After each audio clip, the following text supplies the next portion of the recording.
dans le live TV Finance et c'est l'heure du chrono-CAC, l'ouverture de la bourse de Paris avec Christophe Douane, cofondateur de YouDo.fr. Bonjour Christophe.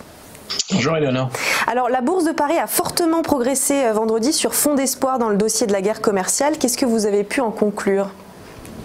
Écoutez, on a vu, c'est vrai, une semaine dernière, j'aime bien faire un petit retour sur la semaine dernière, on a vu une hausse, une baisse, une hausse, une baisse, et c'est vrai que vendredi, on a clôturé, comme les États-Unis, avec une hausse assez importante, comme vous l'avez justement dit, sur fond de tension de la relation commerciale entre les États-Unis et la Chine. On va dire, c'est pas tout nouveau sous le soleil, ça fait déjà maintenant depuis le mois d'octobre que c'est comme ça, et on va et on vient au gré des nouvelles sur le sujet. Alors là, c'était une rumeur sur une entente sur l'augmentation de l'importation des Chinois sur certains domaines, mais comme ça a été après, j'ai envie de dire, un petit peu démenti par les autorités, bon, ça n'a pas empêché en tout cas de redonner de la bonne humeur et de l'appétit au risque aux opérateurs, et on a fini la semaine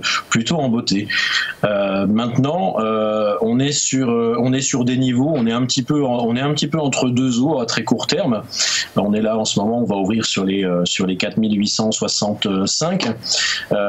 4900, ça reste la résistance à dépasser pour espérer revoir des niveaux un petit peu plus importants. On a cassé ce niveau des 4009 tout début décembre avec les craintes de fin d'année. On est venu taper les 4600 qui était un niveau important. On les a tapés deux fois et puis on a bien rebondi depuis. On est revenu faire un point d'appui à 4730 et on a pris les 4900 en ligne de mire.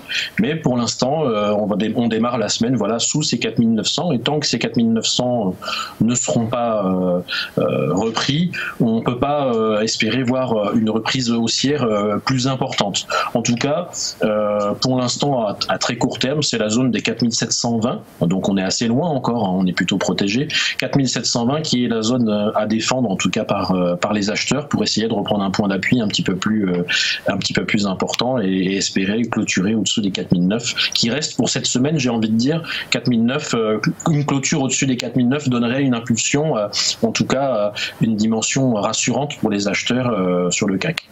Alors, pour en revenir à la semaine dernière, vendredi, on parle de phénomène des trois sorcières qui intervient le troisième vendredi du mois et qui marque l'expiration de certains contrats sur options et futurs quand les volumes ont été importants. Est-ce que c'est quelque chose que vous remarquez chaque mois ou pas ?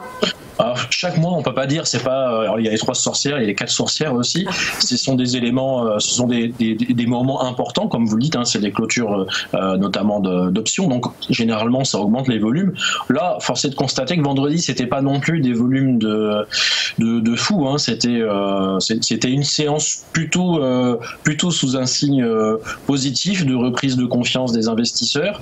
La séance des trois sorcières n'a pas apporté, en tout cas, je pense, le volume nécessaire aussi pour valider en fait ce volume, cette augmentation importante qu'on a pu voir vendredi. Les augmentations, elles sont importantes, on va dire que les mouvements de manière générale sont importants, mais il faut aussi qu'ils soient associés à des volumes importants pour que vraiment il y ait une dimension prégnante de ce qui s'est passé. Là, en l'occurrence, c'est vrai qu'on a eu une belle hausse vendredi, mais les volumes n'étaient pas forcément spécialement au rendez-vous, et pourtant, comme vous le dites, avec une séance des trois sorcières. Alors on surveille donc pour le CAC 40 le niveau de 4900 points comme vous nous l'avez dit. En tout cas, merci beaucoup pour cet éclairage, Christophe Douane, cofondateur de YouDo.fr. On se retrouve dans quelques instants pour les Market Movers.